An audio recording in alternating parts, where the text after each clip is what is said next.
नमस्कार साथियों, आज की कंप्यूटर क्लास में आपका स्वागत है। हम पढ़ रहे हैं कंप्यूटर सूचना प्रौद्योगिकी की अवधारणा फर्स्ट कक्षा 9th का ये सब्जेक्ट है। तो ये माध्यमिक शिक्षा बोर्ड राजस्थान अजमेर के सिलेबस के अनुसार है। तो अब तक हमने यूनिट 1, यूनिट 2, यूनिट 3 पढ़ लिए हैं। इसमें कंप्यूटर का परिचय, आउटपुट, इनपुट और स्टोरेज डिवाइस, इंटरनेट तकनीक, कंप्यूटर संचार और नेटवर्क। तो आज की हमारा जो टॉपिक है प्रोसेसिंग टूल्स है, जिसके अंदर हम माइक्रोसॉफ्ट विंडो और माइक्रोसॉफ्ट ऑफिस पढ़ेंगे। तो आज का जो टॉपिक है वह पार्ट 5 माइक्रोसॉफ्ट विंडोज। तो डायरेक्ट हम इसी पेज पे आ जाते हैं माइक्रोसॉफ्ट विंडोज के।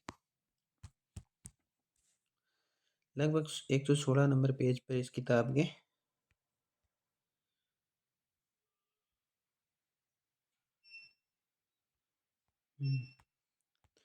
तो माइक्रोसॉफ्ट विंडो, तो माइक्रोसॉफ्ट विंडो आजकल कंप्यूटर में चाहे लैपटॉप हो, डेस्कटॉप हो, विंडो ऑपरेटिंग सिस्टम का उपयोग हो रहा है। इसमें विंडो एक्सपी हो गया, विंडो 7, विंडो 8, विंडोज 8.1 प्रमुख है। आजकल विंडो 10 और 11 भी आ गया है। इन ऑपरेटिंग सिस्टम का निर्माण अमेरिका की कंपनी माइक्रोसॉफ्ट कॉरपोरेशन द्वारा किया गया है। तो ऑपरेटिंग सिस्टम एक सिस्टम सॉफ्टवेयर होता है जो यूजर कंप्यूटर के हार्डवेयर के बीच कार्य करता है। यानी एक सिस्टम सॉफ्टवेयर होता है जो यूजर और कंप्यूटर हार्डवेयर के बीच कार्य करता है तथा यूजर के द्वारा दिए गए निर्देशों को समझकर हार्डवेयर उपकरणों का सही संचालन करता है। इसका एक महत्वपूर्ण टॉपिक है वो है GUI। यह ग्राफिकल यूजर इंटरफेस यानी विंडोज जो होती है GUI पर आधारित होती है। तो इसके महत्वपूर्ण प्रश्न पढ़ेंगे।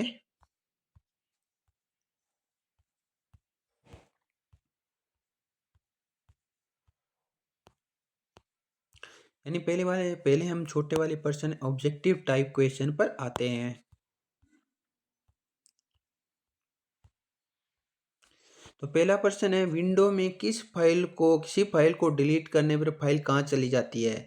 तो जो भी फाइल डिलीट करते हैं तो टेम्परेली डिलीट होती है, यानी अस्थायी रूप से डिलीट होती है, तो रिसाइकिल बिन में चली जाती है। एम एस पेंट की फाइल का विस्तारित नाम क्या होता है? वो होता है BMP, यानी bit map image file. Window explorer से जानकारी प्राप्त होती है, इसे फाइल और फोल्डरों की जानकारी प्राप्त होती है। इसका ऑप्शन है बे। और निम्न में से पॉइंटिंग डिवाइस क्या है? पॉइंटिंग डिवाइस है माउस। विंडो में किस बार में फाइल विकल्प होता है? तो विंडो की मेन्यू बार में फाइल विकल्प होता है। मेन्यू बार के सबसे ऊपर बाईं और टॉप लेफ्ट में हम इसको देख सकते हैं।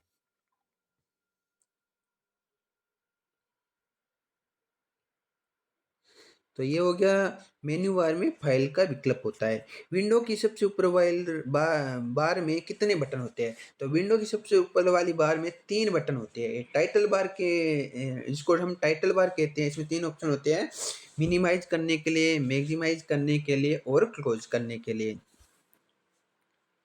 कंप्यूटर को बंद करने की प्रक्रिया क्या कहलाती है? शट डाउन कहलाती है। अगर कंप्यूटर को रिस्टार्ट करना है तो रिस्टार्ट के द्वारा कर सकते हैं। GU पर आधारित ऑपरेटिंग सिस्टम क्या होता है? जो विंडो के ऑपरेटिंग सिस्टम होते हैं जैसे 98 और विंडो XP, ये सभी GUI पर आधारित होते हैं। तो डेस्कटॉप पर आइकन कैसे बनाया जाता है? तो एक शॉर्टकट तरीका है डेस्कटॉप पर आइकन बनाने के लिए। पहले हम इसको माउस के द्वारा राइट क्लिक करेंगे। राइट क्लिक में हमें आपको एक न्यू का ऑप्शन आएगा, उसको सिलेक्ट करने पर वहाँ पे आपको एक शॉर्टकट का ऑप्शन आएगा। शॉर्टकट में आप ब्राउजर पर क्लिक करके अपना प्रोग्राम और फाइल चुनना है और वहाँ से आपको नेक्स्ट पर क्लिक करना है और शॉर्टकट का नाम देकर उसको फिनिश करना है।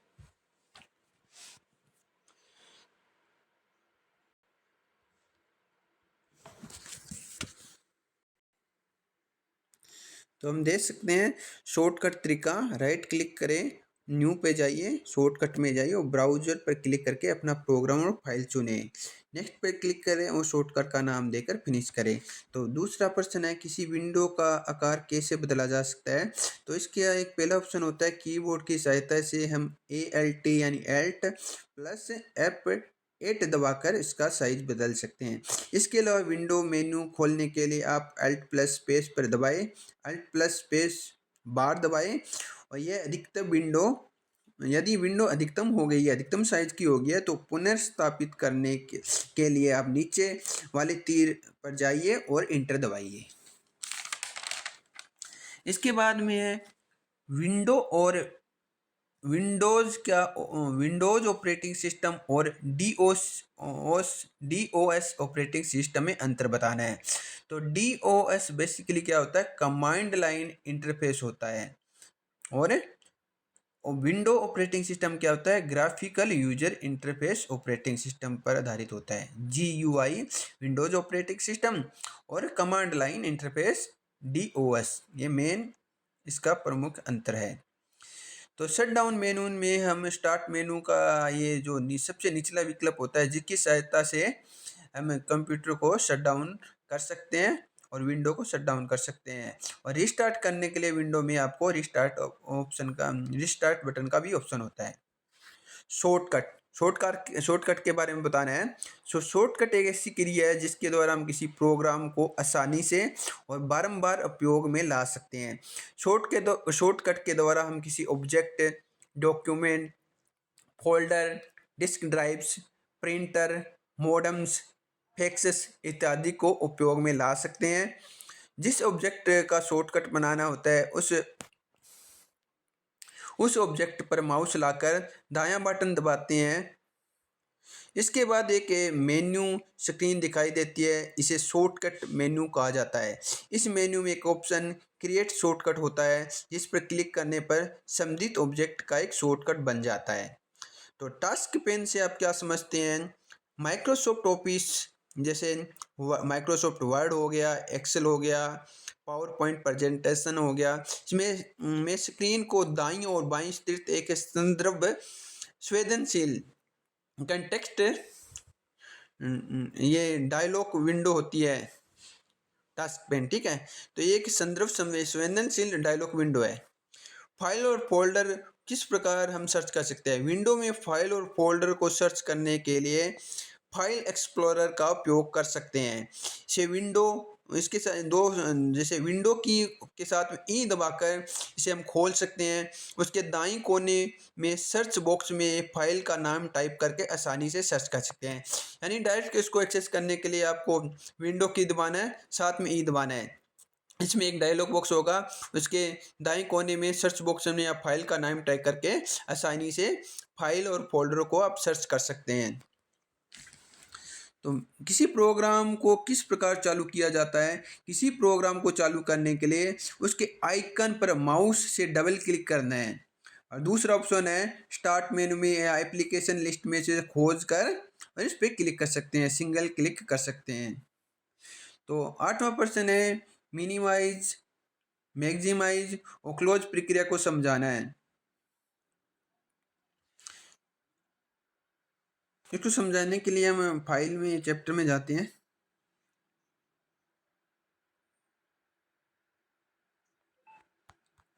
ठीक है,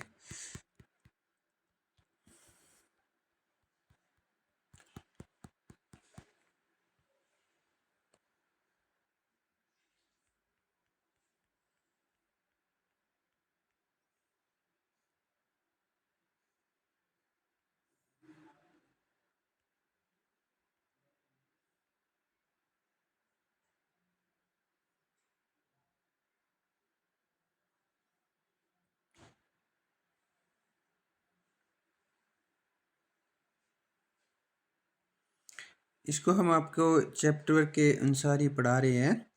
तो किसी विंडो को मिनिमाइज करना, रिस्टोर करना, मैक्सिमाइज करने के लिए ये ऑप्शन है। तो मिनिमाइज, किसी विंडो को मिनिमाइज करना होता है विंडो की टाइटल बार पर बने जो माइनस से संबंधित निशान पर क्लिक करेंगे। ऐसा करने के उपरांत विंडो मिनिमाइज होकर टास्क बार पर दिखाई देगी, जिसको डेस्कटॉप पर खाली जगह आ जाएगी। जो कि किसी अन्य प्रोग्राम को क्रियान्वित करने के लिए उपलब्ध होगा। मिनिमाइज करने पर वो साइज विंडो का छोटा हो जाएगा, ठीक है, जिससे बाकी कार्य हम डेस्कटॉप पर कर सकते हैं।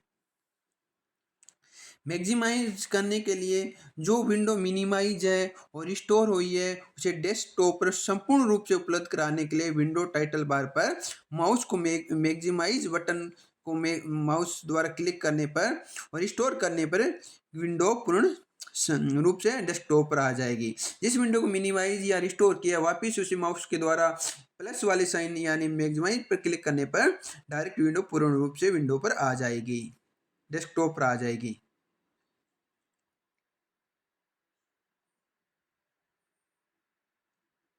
इसके अलावा एक रिस्टोर का बटन होता है।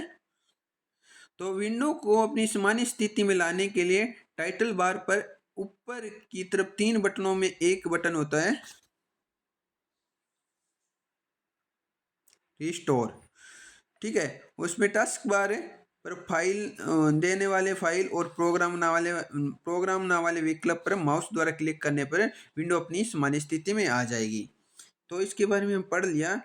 इसके अलावा हम पढ़ सकते हैं कट कॉपी पेस्ट के बारे में। तो इम्पोर्टेंट पर्सन है। तो ये कट कॉपी पेस्ट बेसिकली क्या होता है, टेक्स्ट फोटो फाइल को एक जगह से दूसरी जगह लाने में या उसकी कॉपी बनाने के लिए किया जाता है। तो पहले हम पढ़ते हैं कट। कट का मतलब है हटाना या ले जाना। तो कट करने पर फाइल अपनी जगह से गायब हो जाती है और कंप्यूटर की क्लिप बोर्ड में सुरक्षित हो जाती है। इसकी शॉर्टकट की होती है कंट्रोल+1, कंट्रोल+X। और कॉपी का करने का मतलब है नकल करना। कॉपी करने पर फाइल अपनी जगह पर बनी रहती है यानी पुरानी जगह पर ही रहती है और उसकी कॉपी क्लिप बोर्ड में आ जाती है। इसका शॉर्टकट की होता है कंट्रोल+C। पेस्ट का मतलब है चिपकाना। जो भी कट की गई और कॉपी गई फाइल है ना, की गई फाइल उसकी नई जगह पर रखने के लिए पेस्ट का उपयोग करते हैं। तो कंट्रोल+V का उपयोग इसका शॉर्टकट की है। तो अगला प्रश्न है रीनेम प्रक्रिया को समझाना है। डिजिटल फाइल जैसे कंप्यूटर पे जो भी फाइल होती है, फोल्डर होते हैं, कंप्यूटर ऑब्जेक्ट होते हैं का मौजूदा नाम बदलकर नया नाम रखना होता है।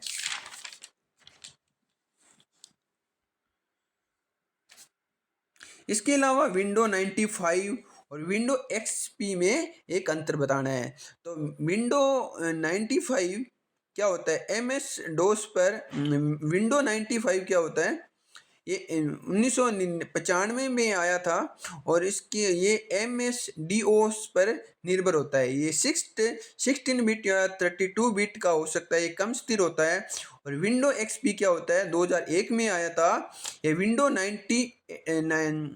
NT पर आधारित होता है। ये 32 बिट का होता है और अधिक स्थिर होता है। यानी विंडो 95 तो कम स्थिर होता है और विंडो एक्सपी अधिक स्थिर होता है। विंडो 95 MS-DOS पर निर्भर होता है और विंडो एक्सपी विंडो NT पर निर्भर होता है। और GUI के बारे में पढ़ लेते हैं। एक ऐसा इंटरफेस है जो आइकॉन, बटन, मेन्यू या विंडो जैसे विजुअल के माध्यम से कंप्यूटर या डिवाइस से इंटरफेस करने की सुविधा देता है। तो इसके प्रमुख उदाहरण है विंडो हो गया, एम मैक OS हो गया, एंड्रॉयड हो गया और जो एप्पल का ऑपरेटिंग सिस्टम होता है iOS। ये सभी ग्राफिकल यूजर इंटरफेस के उदाहरण हैं।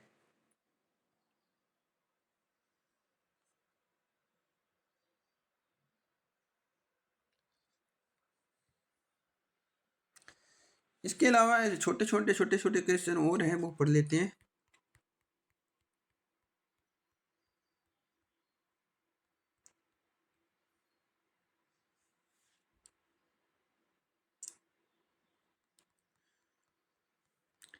ये थोड़ा टाइम लगा है बीच में गैप आने का,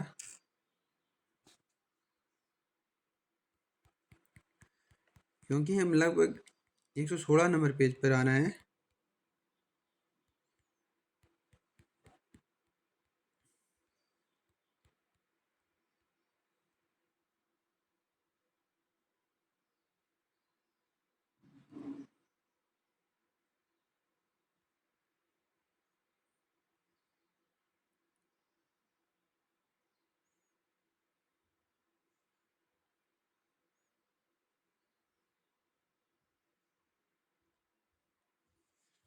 नोटपैड, वर्डपैड और पेंट एप्लीकेशन विंडो के कौन से मेन्यू में स्थित होती है? इसके लिए सबसे पहले हमें स्टार्ट मेन्यू में जाना पड़ता है। वहाँ पे प्रोग्राम विंडो सेलेक्ट करना है। वहाँ पे एसेसरीज का ऑप्शन होता है, अर्थात ये तीनों क्या एसेसरी वाले ऑप्शन में उपलब्ध होती है।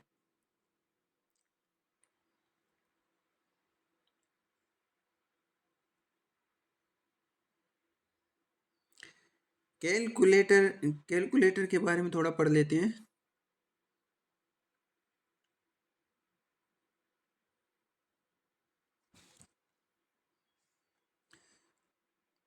तो इसके लिए पहले हमें क्या जाना है, स्टार्ट वाले ऑप्शन में जाना है, फिर प्रोग्राम विंडो में जाना है।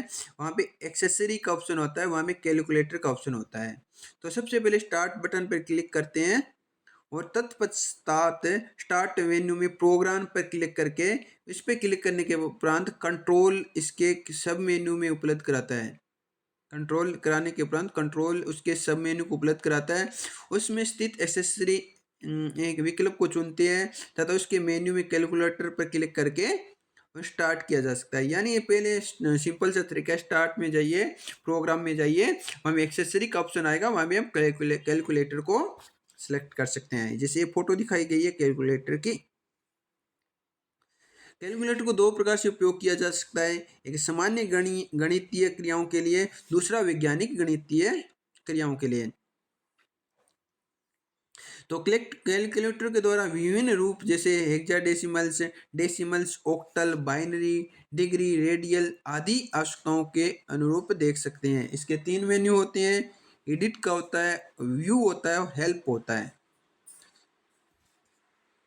हम कैलकुलेटर में किसी राशि को डालते हैं और टाइप करके यह राशि अंक हमें उपस्थित एक टेक्स्ट बॉक्स में प्रदर्शित होता है। इसकी सहायता से कुछ गणनाएं को हमें मेमोरी में भी स्टोर करके रख सकते हैं, यानी इसको हम सेव कर सकते हैं। हमें कुंजी पटल पर स्थित अंक पैड के भांति भी दिखाई देता है। ये GUI पर आधारित होने के कारण इन राशियों को हम अंक पैड के साथ साथ माउस द्वारा इसमें उपस्थित अंक बटनों की सहायता से भी इंटर करा सकते हैं। तो यानी गणना करने के लिए, वैज्ञानिक गणना करने के लिए, सामान्य गणना करने के लिए हम कैलकुलेटर यूज कर सकते हैं।